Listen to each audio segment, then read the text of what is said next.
tentang upaya kesehatan masyarakat dan upaya kesehatan perorangan secara terpadu dan berkesinambungan. Berdasarkan Permenkes Nomor 43 Tahun 2019 dan Undang-Undang Nomor 11 Tahun 2020 tentang Cipta Kerja, setiap puskesmas wajib memiliki izin operasional berupa nomor induk perusahaan sebagai dasar penyelenggaraan layanan. Sebagai wujud pelaksanaan kebijakan tersebut, Puskesmas Singandaru telah memiliki NIB yaitu 12.013.006128 dengan wilayah kerja mencakup masyarakat di Kota Serang bagian barat. Berdasarkan Keputusan Wali Kota Serang Nomor 440/Cap-221/2021 dan Permenkes Nomor 43 Tahun 2019, Puskesmas Singandaru tergolong puskesmas perkotaan karena memiliki wilayah non pertanian lebih dari 50%, akses transportasi yang memadai, jarak dekat dengan fasilitas pendidikan dan rumah sakit, serta lebih dari 90% rumah tangga non pertanian. Fokus pelayanannya meliputi peningkatan UKM dan UKP melalui partisipasi masyarakat, kolaborasi lintas sektor, penguatan sistem rujukan dan edukasi perilaku hidup bersih dan sehat. Selanjutnya ada tabel IPAS berupa kekuatan atau strengths, terdiri dari 4 faktor internal. Yang pertama ada pelayanan kesehatan bermutu, merata dan terjangkau. Kedua, tenaga kesehatan kompeten dan berkomitmen. Ketiga, inovasi program kesehatan masyarakat. Keempat, hubungan kerja dan komunikasi internal yang baik. Selanjutnya ada tabel IPAS berupa kelemahan atau weaknesses, terdiri dari 4 faktor internal. Yang pertama ada sarana dan prasarana belum memadai. Kedua, sistem informasi pelayanan belum optimal. Tiga, koordinasi antar unit kerja belum maksimal. Keempat, keterbatasan sumber daya pendukung. Selanjutnya ada tabel EVAS berupa peluang atau opportunities, terdiri dari 6 faktor eksternal. Yang pertama ada dukungan pemerintah terhadap FKTP dan program kesehatan masyarakat. Kedua, partisipasi aktif masyarakat dalam kegiatan kesehatan lingkungan. Ketiga, kemitraan lintas sektor. Keempat, perkembangan teknologi informasi kesehatan. Kelima, adanya fasilitas BPJS kesehatan sebagai penjamin pelayanan. Dan yang keenam ada aplikasi mobile JKN yang mempermudah akses layanan masyarakat. Selanjutnya ada tabel EVAS berupa ancaman atau threats, terdiri dari 4 faktor eksternal. Yang pertama ada persaingan dengan klinik swasta dan rumah sakit di sekitar. Kedua, perubahan regulasi dan kebijakan nasional. Ketiga, kondisi sosial ekonomi masyarakat yang beragam. Dan yang terakhir ada risiko penyakit menular dan masalah lingkungan. Baik, selanjutnya ada tabel IPAS kekuatan, terdiri dari faktor internal, bobot, rating dan scoring. Yang pertama ada pelayanan kesehatan bermutu, merata dan terjangkau dengan bobot 0,30, rating 4, skor 1,20. Yang kedua ada tenaga kesehatan kompeten dan berkomitmen dengan bobot 0,15, rating 3, skornya 0,60. Yang ketiga ada inovasi program kesehatan masyarakat dengan bobot 0,15, ratingnya 3, skornya 0,45. Dan yang keempat ada hubungan kerja dan komitmen internal yang baik dengan bobot 0,05, ratingnya 3, skornya 0,15.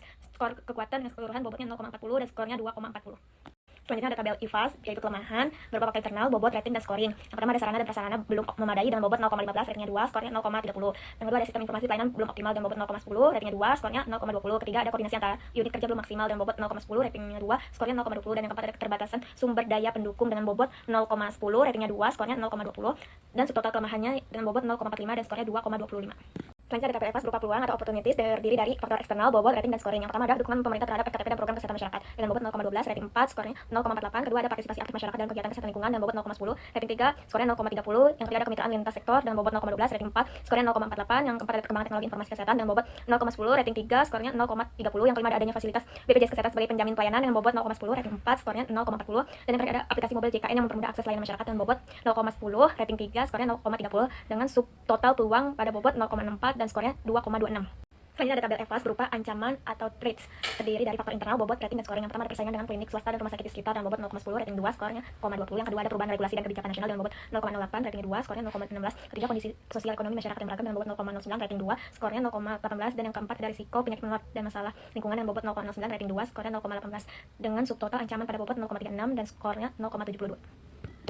Di sini ada total keseluruhan IFAS dan EVAS. IFAS-nya sama dengan strength dikurang weakness. Strength-nya 2,40, weakness-nya sama dengan 2,25. Jadi 2,40 dikurang 2,25, hasil IFAS-nya 0,15. Dan juga ada EVAS-nya, EVAS sama dengan opportunity dikurang threat. Nah, opportunity-nya sama dengan 2,26, threat-nya 0,72. Jadi 2,26 dikurang 0,72, hasil EVAS-nya sama dengan 1,54. Selanjutnya ada interpretasi diagram, di mana terletak pada kuadran 1 yaitu growth atau aggressive strategy, karena kekuatan internal tinggi dan peluang eksternal besar. Strateginya kuadran 1 yaitu mengoptimalkan pemanfaatan BPJS kesehatan dan aplikasi mobile JKN untuk meningkatkan efisiensi pelayanan dan memperluas akses masyarakat terhadap fasilitas kesehatan dengan dukungan tenaga kesehatan yang kompeten serta dukungan kebijakan pemerintah daerah di bidang kesehatan dengan bobot 0,50, ratingnya 4, skornya 2.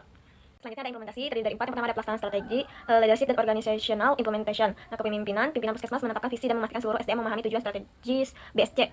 Terus ada organisasi, seluruh staf dan administrasi hingga medis terlibat aktif dalam merealisasikan strategi. Keterlibatan ini dikuatkan dengan program peningkatan SDM seperti workshop K3 rutin dan pemberian reward untuk pegawai berprestasi. Selanjutnya ada pengembangan program dan anggaran. Puskesmas mengalokasikan dan mengelola dana BLUD dan BOK secara efisien untuk mendukung operasional dan program. Terus yang kedua ada pengembangan program difokuskan pada kegiatan promotif dan preventif seperti pelaksanaan aktif KNC, imunisasi dan penyuluhan yang bertujuan menjaga kesehatan masyarakat dan menguatkan program kesehatan. Terus ada policy implementation. Puskesmas menerapkan kebijakan baru untuk efisiensi dan inovasi layanan. Contoh paling nyata adalah kebijakan penggunaan teknologi yaitu penerapan antrian online mobile JKN. Kebijakan ini bertujuan untuk mempercepat alur layanan dan mengatasi masalah antrian yang membludak sehingga meningkatkan kepuasan dan kenyamanan pasien. Terus yang terakhir adalah merealisasikan strategi dan mengorganisasikan tindakan harian puskesmas di organisasi untuk memenuhi KPI, memastikan pelayanan cepat dengan waktu tunggu yang singkat dan tertera serta menjamin alur pelayanan dari pendaftaran hingga pembayaran berjalan lancar.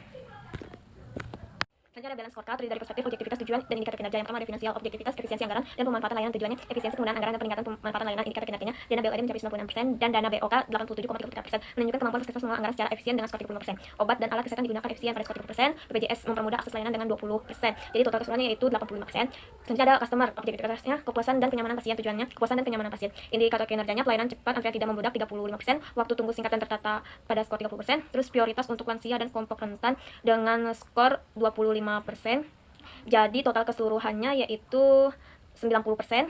Selanjutnya ada internal, di mana objektivitas itu peningkatan efisiensi proses layanan dan program kesehatan. Tujuannya efisiensi proses layanan dan penguatan program kesehatan. Indikator kinerjanya alur pelayanan cepat dan pendaftaran hingga pemeriksaan pada skor 30%. Program promotif dan preventif berjalan aktif dengan skor 20%. Terus antrian online mobile JKN diterapkan dengan skor 40%. Jadi total keseluruhannya yaitu di angka 95%. Nah, selanjutnya ada learning and growth, objektivitasnya pengembangan sumber daya manusia dan dari inovasi. Tujuannya pengembangan SDM dan inovasi layanan. Indikator kinerjanya yaitu senam pegawai setiap Jumat 25%, workshop K3 rutin 30%, dan yang terakhir reward untuk pegawai berprestasi 25%. Dengan total keseluruhannya yaitu 80%. Dan yang terakhir kesimpulan, Puskesmas Singandaru memiliki kekuatan pada mutu layanan, kompetensi tenaga kesehatan, serta inovasi program. Namun masih menghadapi kendala sarana, sistem informasi, dan koordinasi. Dukungan pemerintah, partisipasi masyarakat, kemitraan lintas sektor, serta pemanfaatan BPJS dan mobile JKN menjadi peluang penting di tengah ancaman persaingan fasilitas kesehatan dan perubahan regulasi. Hasil analisis IFAS dan EVAS menempatkan Puskesmas Singandaru pada kuadran 1, sehingga strategi agresif dinilai paling tepat, yaitu dengan mengoptimalkan pemanfaatan teknologi, memperkuat kualitas layanan, serta meningkatkan akses dan efisiensi pelayanan secara berkelanjutan.